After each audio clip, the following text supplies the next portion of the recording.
ان الحمد للہ نحمده ونستعینه ونستغفره ونؤمن به ونتوکل علیہ ونعوذ باللہ من شرور انفسنا ومن سیئات اعمالنا من يهده الله فلا مضل له ومن يضلل فلا هادی له۔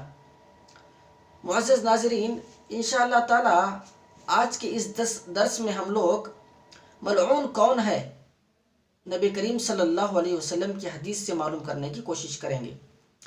حضرت عائشہ رضی اللہ تعالی عنہ فرماتی ہیں کہ رسول اللہ صلی اللہ علیہ وسلم نے فرمایا، اللہ تعالیٰ نے یہود و نصارہ پر لعنت کی ہے کیونکہ انہوں نے اپنے نبیوں کی قبروں کو سجدہ بنا لیا تھا۔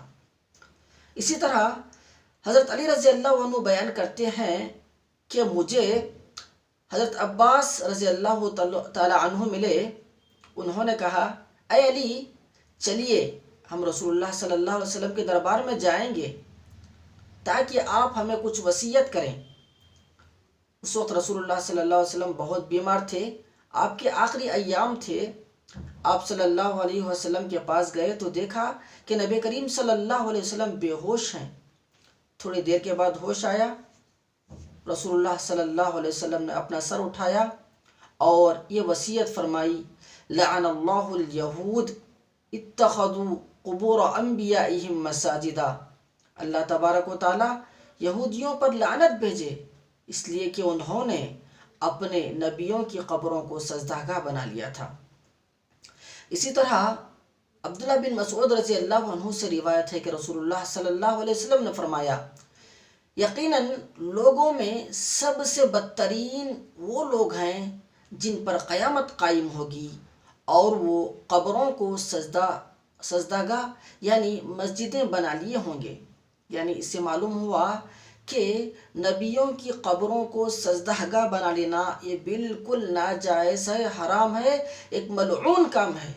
اسی طرح اما عائشہ رضی اللہ تعالی عنہا بیان کرتی ہیں کہ رسول اللہ صلی اللہ علیہ وسلم جب بیمار ہوئے تو بعض بیویاں آپ صلی اللہ علیہ وسلم کے پاس آئے اور انہوں نے حبشہ میں جو کچھ گرجے دیکھے تھے اس کے تعلق سے رسول اللہ کو بیان کیا، تو آپ صلی اللہ علیہ وسلم نے بھی سارا واقعہ سن کر بہت غصے کا اظہار کیا، اور وہاں پر بھی آپ نے کہا، ان لوگوں میں جب کوئی نیک آدمی یعنی یہودیوں میں جب کوئی نیک آدمی مرتا تو وہ کیا کرتے، ان کی قبروں کو مسجدیں بنا لیتے تھے اور ان کی تصویروں کو اس میں رکھ دیتے تھے اور ان کی عبادت کیا کرتے تھے۔ ان ساری احادیث سے ایک بات ہمیں یہ معلوم ہوتی ہے کہ نبیوں کی قبروں کو سجدہ گاہ بنانا یا ان سے مانگنا، اسی طرح اولیاء کی قبریں بنانا، اپنی حاجتیں ان کے سامنے رکھنا، ان پر جانوروں کو ذبح کرنا، اپنی نظریں مانگنا، اپنی منتیں مانگنا، یہ ساری چیزیں بالکل حرام ہیں۔